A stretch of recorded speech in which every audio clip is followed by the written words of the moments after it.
I think the other thing,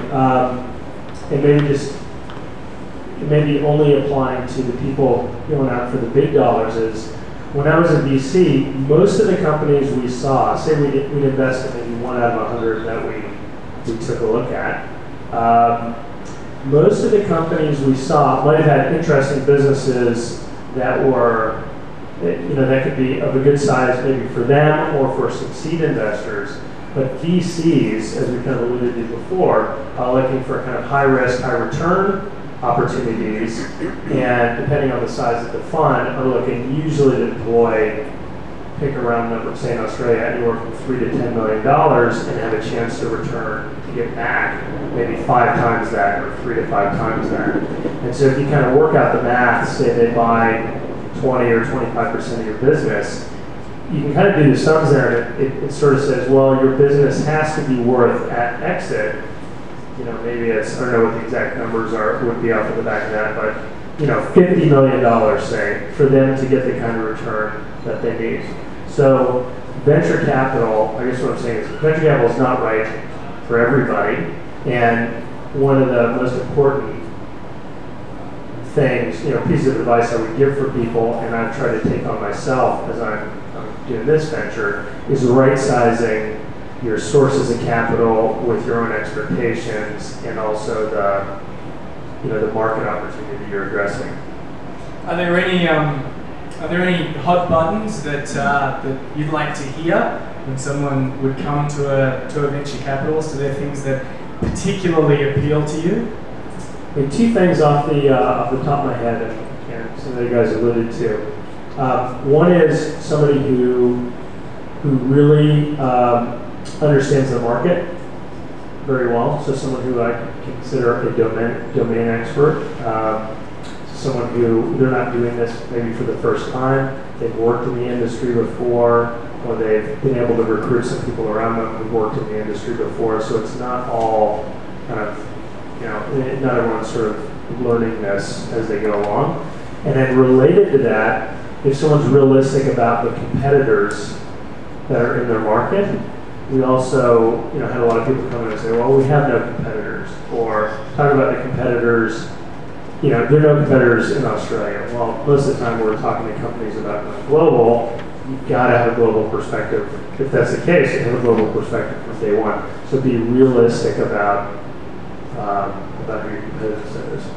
We get this all the time because people pitching stories to us, and they always say we have no competitors. We are unique.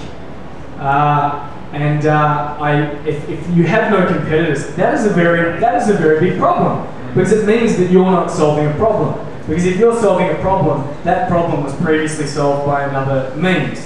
So if someone said, I've invented the car, it's game changing, we have no competitors, you could say, well, your competition is a horse, or a bike, or walking. Someone solved that problem before from getting to A to B. They are your competitors. The other end of that spectrum, let's jump to Chris, because you mentioned that you have a recipe of things that you look for when you're looking at early stage companies. I'm not going to ask you what it is. I want to know the secret 7 herbs and spices. Can you give us an idea? Can you give us some tips? You're talking more about the operational level, or to get the money in the first place? Well, perhaps when someone comes to you and they say, listen, I've got a technology play that I think that you guys might be interested in. Once again, what are the hot buttons? What are the sorts of things that you want to hear? Yeah. I guess we talked about passion at the start. So for me, it might be an individual thing, but I respond to passion. I want to know that the person who's got the idea now is going to be there to see it through. A massive turn off for me in talking to anyone is they want to sell down rather than bring equity on board. So, give me $1 million, I'm going to take 500,000 of it and go on a yacht trip. And the 500,000 that's left, I'm going to stick in the business. That's not interesting. My personal approach is I need to understand the business, and there's a lot of stuff I've talked to people about that I don't understand. I wouldn't touch it. I want to know that I can influence a business, and I think that today there's actually a really big market in Australia for small seed investments and angel investments where people are bringing smart money and a set of skills along with some cash. And as with my entrepreneur hat on, I'm always really excited to get someone on board who brings a bit of cash, but a lot of smarts. I'm not so excited about, and there are a lot of people out there who will offer to take equity for their own services. I find that I've done that before. I've been on both sides of that before, and I find it gets very messy. Trying to establish value, do we record hours that you put into the business, and should we be putting a dollar value attached to that? Or the way that I've moved my investments towards, and indeed the things that we take cash on, is around people have to have skin in the game. So it's very easy to say, I'll help you out and here's my advice and you can call me whenever you want. But if you haven't sort of parted with a bit of money, and it might be for a younger person who's not wealthy, it might be $5,000. But as long as you've got skin in the game that's meaningful, it means the world. And I've seen it in my own business, Get Price, which is now a large business. People, employees that I have that have equity in the business, they tick completely differently to everyone else. So also from an investor perspective, I'm quite keen not to be stingy with founders to make sure they're incentivized. So for many people, what you've just said might apply to the context of putting together an advisory panel or a board of directors, where the director or the advisory panel member says, I'll have 5% of the equity or whatever it's going to be, and I will advise you and you'll have my connections. Your suggestion in that context is they're not going to be committed unless they've got some skin in the game. I think, look, there are cases in the market that have worked without them investing money, for sure. I just see, I think there's a lot of lazy people who see themselves securing percentages and then riding on the back of your success and hard work. So I'd like to see skin in the game. I think it's an important point to talk about advisory boards or advisory panels and boards, because they're two very different things.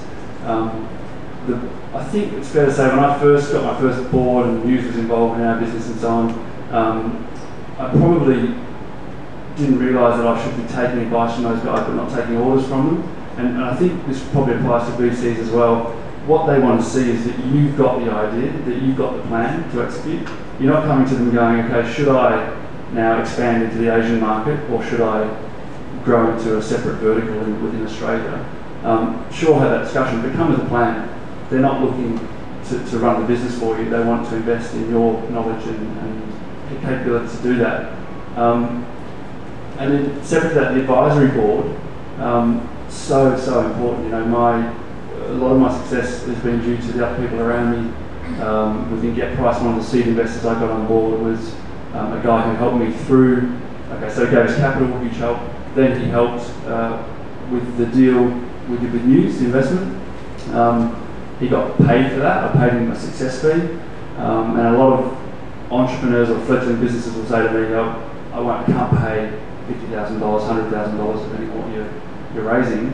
To an advisor, it's too expensive, or I can't pay 30 grand to lawyers, it's too expensive. I think it's a false economy. It's a really dangerous way to look at it, because the little bits in the contract I have that we did 3 years ago that means so much to me now in the sort of closing stages of my deal have just meant the world, and I wouldn't have got them on my own at the time. So think about spending the money to get those people, and most of them will be flexible about how you do it. None of them pay the cash up front. That'd be my... Yeah, we went down a different path there, but I was absolutely intrigued. As an organisation, Antil itself went through the rounds of raising angel money as well, to putting together an advisory panel. Wise words, but I'm moderating, not sitting on one of those glorious stools. So I'll move on.